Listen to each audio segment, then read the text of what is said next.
Salut, c'est Lex, ton formateur préféré au métier de l'animation et en même temps fondateur d'Animaré. Regarde la description de cette vidéo ou des autres si jamais ça t'intéresse. En attendant, dans cette vidéo, je vais te donner gratuitement un extrait d'une bonne vingtaine de minutes des 3h20 de vidéos que j'ai tourné pour accompagner le modèle de PP type Animaré que tu peux découvrir donc sur la médiathèque Animaré. Alors pourquoi est-ce que je tourne cette vidéo? Dans un premier temps, comme ça, tu peux découvrir ce que je propose sur la médiathèque Animaré en sachant que comme c'est un canal payant, je propose du contenu que tu ne peux pas y découvrir normalement sur les canaux gratuits que je propose. Donc les canaux qui sont Animaré TV et Animaré FB. Aussi, peut-être que tu es intéressé par ce que je propose, mais t'as pas forcément les moyens de pouvoir accéder aux produits qui sont dessus. Et donc ce que je vais faire là ici, c'est tu vas découvrir des petites choses qui sont dedans et ça pourra peut-être t'aiguiller, t'aider aussi peut-être dans la rédaction de projets pédagogiques si tu en avais besoin.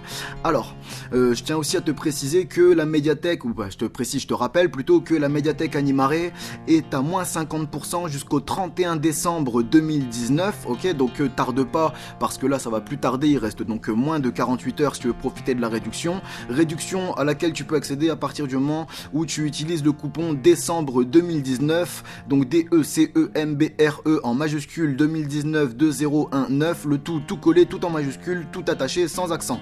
Ok, et pour ça, tu vas dans la description, les premiers liens pour tomber sur la médiathèque Animaré et aussi sur le modèle de PP type Animaré. Je t'embête pas plus longtemps, je te laisse avec les extraits, on se retrouve en fin de vidéo. Bienvenue sur Animaré TV, la chaîne de ton centre de formation dématérialisé. Abonne-toi si tu veux rien manquer ou parle-en à ceux que ça intéressera. Si tu as des questions sur les contenus ou des propositions de sujets à aborder, n'hésite pas à m'envoyer un message privé sur Animaré FB. Si tu veux juste donner ton avis ou ouvrir un débat, tu peux le faire dans les commentaires, c'est fait pour ça. Enfin, les liens vers tous les canaux d'Animaré sont dans les descriptions de chaque vidéo. Bon visionnage, Lex. Dans cette méthode Animaré, je vais t'accompagner pas à pas dans la création de ton PP. Je serai à côté de toi pour t'aider à écrire chaque passage de ton PP. Je te rappelle que je préfère que tu réécrives intégralement ton PP, même si tu t'inspires du mien, car en faisant attention à la mise en forme de ton PP, tu le connaîtras sur le bout des doigts. Et pardon. Et donc ça même après ta première rédaction, et donc ce qui te permettra de pouvoir le défendre beaucoup plus facilement. Donc que ce soit face aux personnes qui sont censées le valider, face aux équipes que tu es censé diriger ou face au public que tu es censé encadrer. Donc je te répète que je te présente ici un modèle, et donc ce PP ne porte pas la vérité absolue, encore moins dans l'animation, c'est juste mes convictions traduites par des objectifs pédagogiques et leurs applications dans un fonctionnement particulier. Donc tu peux très bien avoir d'autres objectifs ou fonctionnements que les miens, mais le modèle que je te présente te servira à construire un PP crédible, structuré et applicable. Donc je te rappelle aussi que tu as reçu avec ce modèle de PP une réservation de coup de fil gratuit sur la médiathèque Animaré. Donc contacte-moi si tu veux me poser des questions sur la rédaction de PP, sur ta rédaction de PP. Si tu veux que je te dise ce que je pense de ton PP avant que tu l'envoies à ton organisateur de séjour avant validation, à tes coordinateurs, ou si tu veux juste me passer un coup de fil classique qu'il y a sur la médiathèque Animaré. Alors, aussi, je te propose de rédiger ton PP en 7 jours, en 7 étapes plus exactement.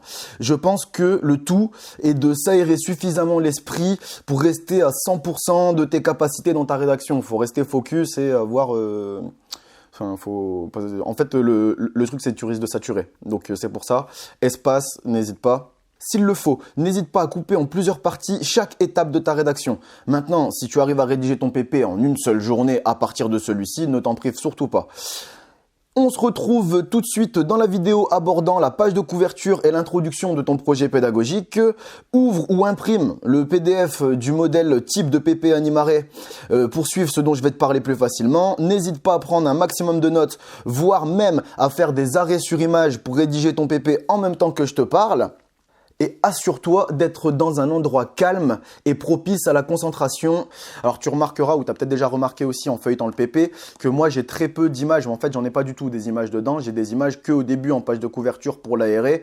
Mais moi après, j'ai que du format texte, j'ai pas de tableau, j'ai rien du tout. Et ça, c'est la mise en forme que moi j'aime bien, qui me plaît. Donc surtout, je te le dis, je te le répéterai aussi, mais n'hésite pas toi à récupérer les infos de ce PP et radapter à la mise en forme que toi tu as envie de mettre et celle qui te plaît et celle que tu auras envie de défendre. Première chose dont on va parler dans le séjour, c'est les jeunes. Pourquoi est-ce que je mets les jeunes en premier dans le séjour? Parce que pour moi, c'est le public qui est le plus important, c'est notre première mission. Et je pense que ça aussi, réfléchir à l'ordre dans lequel tu mets les choses, ça a du sens. D'accord? Si tu mets les jeunes en dernier quand tu fais la présentation du séjour, ça veut dire que, en tout cas pour moi, ça veut dire que c'est ta dernière priorité. Moi, pour moi, les jeunes, ou en tout cas mon public, c'est ma première priorité, donc je le mets en premier. Tu comprends? Voilà. Donc, ce que j'ai fait ici, là, tu vas voir que c'est un énorme passage qui reprend les tranches d'âge de 3 à 17 ans pour décrire leurs besoins et caractéristiques. Donc, pourquoi est-ce que j'ai fait ça? Pour qu'en gros, tu puisses, au moment où tu vas définir les besoins et caractéristiques des jeunes au sein de ton projet pédagogique, pour que tu aies un modèle sérieux et concret sur les besoins et caractéristiques des jeunes aux différentes tranches d'âge. Alors, évidemment, ça sert à rien de parler des 3-5 ans dans ton projet pédagogique, c'est avec des 15-17, ni même des 9-11 ou des 12-14, d'accord? Reprends la partie qui est adapté au séjour, au PP que tu es en train de rédiger. Ok? Et donc, ce que je fais, la première chose, c'est que déjà, je rappelle que dans le séjour organisé par l'ABC, en fait, l'ABC, c'est le nom que j'ai mis à l'organisateur du séjour ici fictif. Ok? Et donc, dans ce séjour organisé par l'ABC, du telle date au telle date de telle année, nous allons accueillir un maximum de… Et donc là, ici, tu précises le nombre de jeunes maximum que tu vas accueillir. Ok? Et donc, ensuite, tu précises leur tranche d'âge, donc âgé de tel âge à tel âge. Okay? Et donc, ensuite, ce que tu fais, c'est que tu vas décrire les besoins et caractéristiques des différentes tranches d'âge. Okay? Donc, tu vois, ici, je t'ai mis pour les 3-5 ans, les 6-8, les 9-11. Et si tu vas un petit peu plus loin, tu sautes quelques paragraphes, on se retrouve après pour les 12-14 et les 15-17. Okay? Donc ça, ce sont leurs besoins et caractéristiques. Au cas où tu les connais pas, je te laisse les découvrir. Si tu veux un petit peu plus de détails, un petit peu plus d'exemples dessus, je te propose d'aller sur Animare TV et de regarder la playlist à propos des différentes tranches d'âge. Et donc, tu verras où je les reprends une par une. Donc, je t'ai parlé des besoins et caractéristiques des différentes tranches d'âge. Je t'ai parlé du rapport à l'affect selon les âges. Je t'ai parlé du cadre et des limites qu'il faut savoir aussi apposer aux jeunes. Et maintenant, ce que je voudrais te dire aussi, c'est que, voilà, ce que j'ai écrit dans le PP, c'est que les jeunes, quelle que soit la tranche d'âge, ils ont tous des développements physiques, intellectuels, de maturité qui peuvent être totalement disparates ou désordonnés ou totalement aléatoires d'un jeune à l'autre. Okay? Tu peux avoir un jeune de 6 ans qui a un comportement d'ado de 12, 13, 14 ans et tu peux avoir un jeune de 8 ans qui se comporte plutôt comme un bébé de 5 ans, tu vois. Donc, sans parler de précocité ou de retard mental. C'est juste, voilà, c'est le développement de l'individu, il est aléatoire pour chaque personne. Et donc, ce qui veut dire qu'il faut quand même y faire attention à un certain moment. Et donc, qu'est-ce que ça va demander? Ça va demander aussi des temps d'individualisation ou de prendre en compte l'individu au sein du groupe. C'est ça que ça demande et qu'il faut réfléchir. Et donc moi, en gros, le message que je suis en train de transmettre aussi à mon équipe ou à mes organisateurs, mais les personnes qui vont valider mon PP, c'est que non seulement on va s'occuper du collectif, mais on va aussi avoir une attention particulière à chaque individu qu'on va accueillir, qu'on va encadrer sur le séjour. Ok ? Déjà, à quoi est-ce que ça sert un objectif pédagogique? Un objectif pédagogique, ça va servir, avoir un ou des objectifs pédagogiques, ça va servir à avoir ta ligne de conduite que toi, tu vas vouloir tenir sur ton séjour, donc par rapport à tes convictions ou orientations pédagogiques. Et donc toi, derrière, tu vas faire un écrit derrière lequel tu vas essayer de, sur cet écrit, créer un chemin qu'on va essayer de suivre pour enfin essayer de tendre vers l'accession, vers la réussite de tes objectifs pédas. Ok? Et ben, c'est maintenant ici que ça va se passer. Comment est-ce qu'on va écrire le chemin? ce que je vais faire là ici, c'est que je vais d'abord ici te présenter, pour faire simple en fait, je pense que le meilleur exemple que je puisse faire, c'est de te faire mon exemple, tout simplement. Et donc, ce que je vais faire, c'est que je vais te présenter ici mes objectifs pédagogiques. Et donc, comme ça, après, derrière, déjà, tu pourras avoir un ordre d'idée de ce que ça donne. Et ensuite, je vais te présenter d'autres types d'objectifs pédagogiques que tu peux aborder et te donner aussi la grande règle générale qui est derrière la rédaction d'objectifs pédagogiques. Bah, voilà, ce que je veux dire, c'est qu'il y a vraiment plein d'objectifs pédagogiques qu'on peut travailler, aborder au sein des séjours qu'on veut encadrer, tu vois, et bien évidemment dans les projets pédagogiques que tu vas vouloir rédiger aussi. Mais donc, les objectifs de ton PP, si tu veux, ils peuvent être aussi définis sur un tableau à 4 entrées. Moi, je te l'ai dit, moi, tu vois, là-dedans, dans tout ça, dans tout ce que je t'ai présenté, il n'y a que de l'écrit à part en couverture, mais c'est parce que ça, c'est le format qui me plaît, d'accord? Mais moi, j'ai déjà vu aussi des objectifs pédagogiques résumés sur un tableau à 4 entrées. Et donc, en général, ce qu'on fait, c'est qu'on met dans une entrée les objectifs généraux, ensuite dans une autre, les objectifs opérationnels, dans une autre, les moyens d'exécution de ton projet pédagogique, et enfin, dans la dernière entrée, les critères d'évaluation, tu vois. Donc, moi, si tu n'as toujours pas trop vu les moyens et critères d'évaluation, c'est parce que c'est sur la suite et que moi, j'aime pas travailler comme ça, j'aime pas mettre des tableaux, en fait.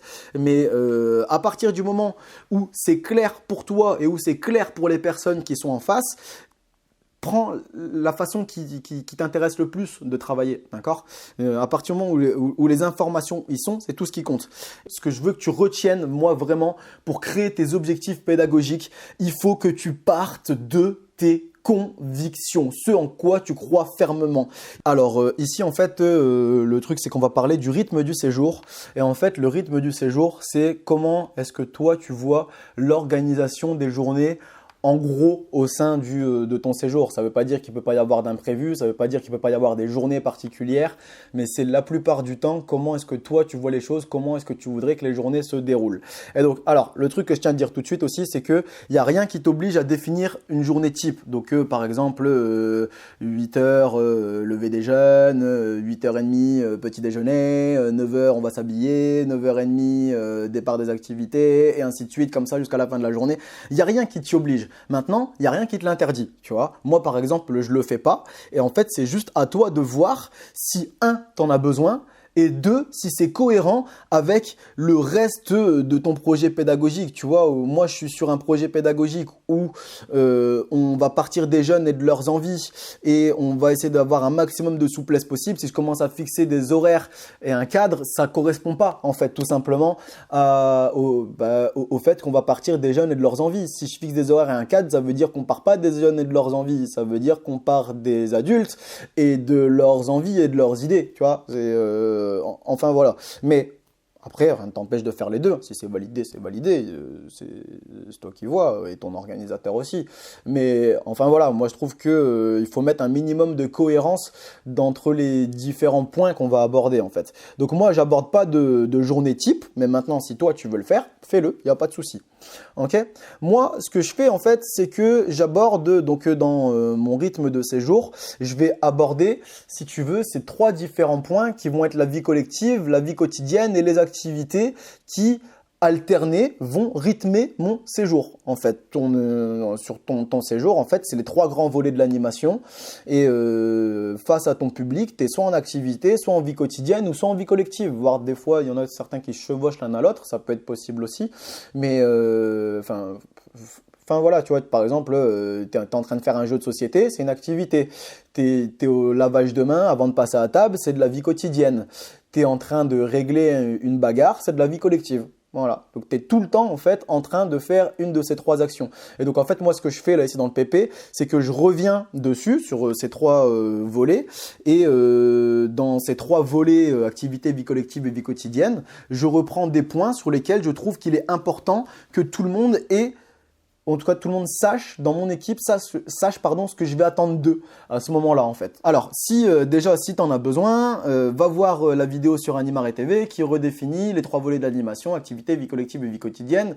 Mais pour faire simple, les activités, bon je vais pas trop revenir dessus, mais bon c'est tout ce qui va tourner autour des jeux, des activités manuelles, des chants, des spectacles, spectacle, etc., etc., etc. T'as compris, tu vois, activité intérieure, extérieure, sportive, bref.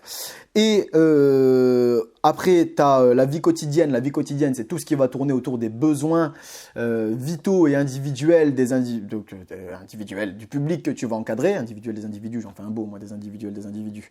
Bref, par exemple, besoin de manger, besoin de dormir, besoin de se laver, etc., etc. Et enfin, vie collective, c'est tout ce qui va concerner la vie de groupe, donc soit prendre la température de ce qu'on a vécu, ou alors organiser la suite du séjour, mais c'est pas forcément de donner la parole aux jeunes pour l'organisation, hein. Ça peut être tout simplement, là il va falloir qu'on répartisse des groupes pour la suite, voilà. En gros, comment est-ce qu'on fait, soit qu'est-ce qui s'est passé, ou soit qu'est-ce qu'on fait par la suite, ça c'est de la vie collective, et aussi tout ce qui va tourner autour de la gestion des conflits, ça aussi, ça fait partie de la vie collective. Allez, bref, ici, le point est le négociable et surtout le non négociable. En gros, ici, tu vois, le but, c'est que tu mettes ici tous les points qui te paraissent non négociables par rapport à la fois au fait que tu vas encadrer et diriger un séjour où vous allez avoir un public et je pense dans 99% des cas, un public de mineurs. Et aussi les autres points qui te paraissent importants à travers lesquels on ne peut pas passer à côté par rapport à ton projet pédagogique qui peut-être ne ressemble pas du tout au mien, du moins dans le contenu que tu as mis dedans. Okay ? Donc moi ici, si tu veux, pour moi, dans mon projet pédagogique, j'estime qu'à partir du moment où la sécurité et la législation applicable aux accueils collectifs de mineurs est respectée, pour moi, tout ce qui peut se négocier doit être négocié par qui en a le pouvoir en fait. Et donc je parle à la fois des jeunes et je parle aussi des adultes que je vais encadrer, que je vais diriger. Et pourquoi ? Parce que moi en fait, si tu veux, j'écris ça tout seul dans mon coin. Mais si tu veux, je veux pas être un dictateur. Je veux aussi que chacun à un moment puisse s'y retrouver, se ressentir à l'aise, que tu sois en vacances ou que tu sois venu travailler avec moi. Et le truc, c'est que moi j'ai essayé de penser. J'espère que tu l'as ressenti dans la présentation du PP que je t'ai faite. C'est moi j'ai essayé de penser au bien-être de chacun, aussi bien au bien-être des adultes qu'au bien-être des jeunes un maximum. Mais le problème, c'est que les individualités font que même si j'essaye de penser au maximum à tout le monde, il y a des moments, des cas particuliers, ça ne marchera pas. Donc moi je pense que en fait, si tu veux, tout doit pouvoir être négocié à partir du moment où on respecte la sécurité et la législation en fait. Et le truc, c'est en fait, si tu veux, normalement un projet pédagogique, la loi elle a prévu qu'on devrait pouvoir concerter tous les acteurs et bénéficiaires du PP. Donc l'équipe pédagogique, donc direction, animation, les jeunes, les parents, l'organisme, les intervenants, les partenaires, etc., etc., etc., voire les sponsors des fois pour certains organismes. Et on devrait écrire tout ça tous ensemble. Je sais pas si, voilà, mais je sais pas qui est le spécial rat de bureau dans quel putain de ministère, de quelle espèce de planqué de bureau qui ne connaît pas le terrain, a pu penser qu'on pouvait dire un truc pareil, ou en tout cas que c'était réalisable. Qui se permet de rencontrer tout le monde, de faire se rencontrer tout le monde, ou au moins un minima de mettre en communication tous ces publics, je te répète, direction, animation, organisateurs de séjour, les jeunes, leurs parents, les intervenants, les partenaires, les sponsors, qui peut se permettre de réunir tout ce collectif-là, de mettre tous ensemble tout ce monde-là, pour que tous ensemble, on va tous écrire un écrit qui nous ressemble à tous et dans lequel on est tous d'accord. Je ne sais pas quel est le trou du cul qui a sorti ça, mais comme dirait Céline, c'est une synthèse, hein, il a un niveau international. Hein. Enfin bref, mais je trouve quand même le principe quand même pas mal de se dire, tu vois, ne serait-ce que par rapport aux jeunes, tu vois, moi les jeunes c'est pareil, tu vois, je représente le PP, s'ils veulent le modifier, ils le modifient, tu vois, s'ils veulent changer l'organisation, on change l'organisation, s'ils veulent qu'on fasse tout pour eux, on fait tout pour eux, s'ils veulent tout faire, on fait tout, enfin, s'ils veulent tout faire, on les laisse tout faire et nous on les accompagne, c'est tout, tu vois, mais le truc, c'est que moi, je trouve ça pas mal d'investir chaque acteur du projet pédagogique dans sa réalisation. Mais qui est capable de faire ça? Enfin, voilà. Donc, du coup, moi, je laisse un PP que je prévois à la fois très souple et essayant de répondre un maximum à tout le monde. Et de l'autre côté, je permets qu'on le remette en question.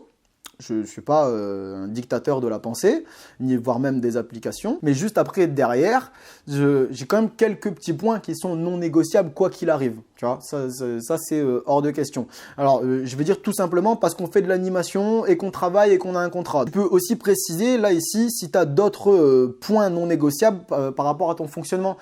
L'évaluation du séjour. Et donc, en fait, ce point, à quoi est-ce qu'il sert? Eh bien, il sert tout simplement à vérifier que tout ce que tu as mis là précédemment, tous les points que tu as abordés juste avant, tout ça, c'était pas du vent. Voilà à quoi ça sert de parler de l'évaluation du séjour. Et donc, l'évaluation, si tu veux, ça sert à mieux comprendre les raisons des difficultés rencontrées ou les facteurs de réussite aussi, et dans le but de capitaliser les acquis et l'expérience pour que par la suite, soit on remette en place ce qui a marché, ou alors soit on cherche à améliorer, voire à supprimer ce qui a été compliqué. D'accord ? Voilà à quoi ça sert d'évaluer ton séjour à travers tous les outils que tu pourras avoir à ta disposition. Et donc après, déjà je pense que toi ici, dans l'évaluation de séjour, la première chose, c'est que tu as ton projet pédagogique où tu vas définir les critères d'évaluation de ton projet pédagogique. Et donc ça va dépendre de tes objectifs. Et donc en fait, c'est tout simplement comment est-ce que tu peux vérifier que tes objectifs ont été atteints. Je reprends ce que je te disais un petit peu à la fois tout au long de cette présentation de PP et aussi sur Animare TV. C'est que, pourquoi est-ce que je le reprends? Parce que il faut que tu l'imprimes, ce que je vais te dire, tu vois. C'est que ce PP, c'est un squelette passe-partout, ok, mais très orienté par mon parcours, d'accord? Mes convictions pédagogiques et mes goûts de rédaction. Voilà tout ce qui oriente ce PP. Donc toi, je te l'ai dit, je te le pense assez répété, mais je te le redis une dernière fois, n'hésite pas à te le réapproprier avec tes propres convictions, tes propres fonctionnements. Si tu veux juste t'inspirer de la mise en page, de la forme ou des mots que j'utilise, des phrases, des tournures de phrases, c'est très bien. Ok ? Il n'y a rien qui t'oblige à véhiculer ce PP. J'en serais très fier si tu le véhiculais, si tu dis putain, il est génial, je l'adopte et j'ai envie de le véhiculer. J'en serais super fier, mais pour preuve d'honnêteté intellectuelle ou par honnêteté intellectuelle, je suis obligé de te dire que tu fais ce que tu veux, d'accord? Ce PP n'est pas la vérité en soi. Réécris-le, ton PP, même si tu reprends tout ce que j'ai dit, que tu n'as pas envie de changer, tu n'as pas envie de réfléchir et qu'en gros, tu as juste envie de recopier, réécris-le, ne fais pas du copier-coller s'il te plaît. Après, voilà, je t'aurais prévenu en fait des conséquences qu'il pourra y avoir. Je veux te dire qu'il n'y a aucun mal à s'inspirer du PP de quelqu'un d'autre. Il faut, si jamais tu avais un complexe avec ça, n'en aie pas. Moi, personnellement, je me suis inspiré, de toute façon je te l'ai dit, je me suis inspiré de projets pédagogiques d'autres personnes, aussi bien que j'ai récupéré physiquement ou alors que j'ai vécu parce que j'étais sous la direction d'une autre personne. Et tout le monde le fait. Tout simplement, tout le monde. Donc n'hésite pas, inspire-toi. Je pense que le tout, c'est de rédiger quelque chose en quoi tu crois et qui soit pas juste là pour faire beau sur le papier. Tu sais, c'est juste pour de la poudre aux yeux et te dire de te faire valider qu'on te donne des séjours. Oublie mon PP. Si c'est juste pour faire ça, oublie mon PP. Moi, ce que je veux, c'est que ce soit pas de la poudre aux yeux. C'est que que derrière, les jeunes reçoivent les fruits, reçoivent les conséquences de tes convictions et que ça leur serve à quelque chose, quelles que soient tes convictions. Il se peut que tu sois totalement à l'opposé de mes pensées et que si on se rencontrait physiquement, on ne pourrait pas s'entendre pédagogiquement. Ben, je m'en tape. Ce que je veux, c'est que tu ailles jusqu'au bout avec les jeunes et qu'ils y croient. Enfin, qu'ils y croient, que toi, tu y crois pour que eux, tu leur apportes le maximum de qualité possible à travers ton PP et l'équipe ou les équipes qui vont encadrer ce PP, ok, qui vont le véhiculer, pardon. Voilà, donc j'espère que ces extraits t'ont été utiles, que tu peux maintenant un petit peu plus t'en servir pour y voir un petit peu plus clair ou t'appuyer un petit peu dans la rédaction de ton projet pédagogique. Évidemment, ce sont des extraits choisis et qui sont choisis dans le but aussi de ne pas forcément léser ceux qui ont payé la formation, ceux qui ont payé le modèle de PP type Animare, mais voilà, j'ai trouvé aussi qu'il y avait quand même quelques petites informations auxquelles je pouvais un petit peu faire profiter un petit peu plus de monde. Et voilà, si ça t'intéresse et que tu veux en découvrir plus, et ben c'est le premier lien dans la description pour télécharger le modèle de PP type Animare. Et je te rappelle que si tu utilises le coupon décembre 2019, DECMBRE 2019 2019, le tout collé, tout en majuscule, tout attaché et sans accent, tu profiteras d'une réduction de 50% sur toute la médiathèque Animare et donc sur ce modèle de PP type Animare. Alors aussi, ce que tu peux faire au cas où tu n'es toujours pas au courant, tu peux aussi me passer un coup de fil. Alors le coup de fil, c'est un outil que j'ai mis en place dans lequel tu peux donc me passer un coup de téléphone privé, donc sur mon téléphone professionnel, donc soit un coup de téléphone privé, soit un coup de téléphone public. Le coup de téléphone privé, la conversation reste entre nous. Le coup de téléphone public, j'enregistre et je diffuse la conversation pour en faire profiter un maximum de personnes, et en plus de ça, tu as la chance, si tu prends un coup de fil public, qu'il soit à moitié prix par rapport au coup de fil privé.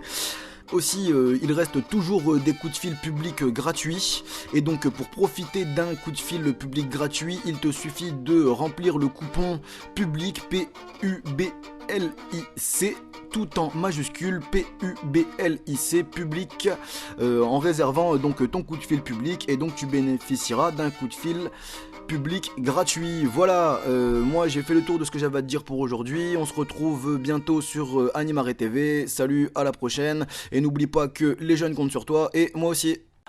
Si cette vidéo t'a paru utile, abonne-toi ou parle-en à ceux que ça intéressera. En attendant la prochaine vidéo, n'hésite pas à aller faire un tour sur Animare FB ou sur la médiathèque Animare. A bientôt, Lex.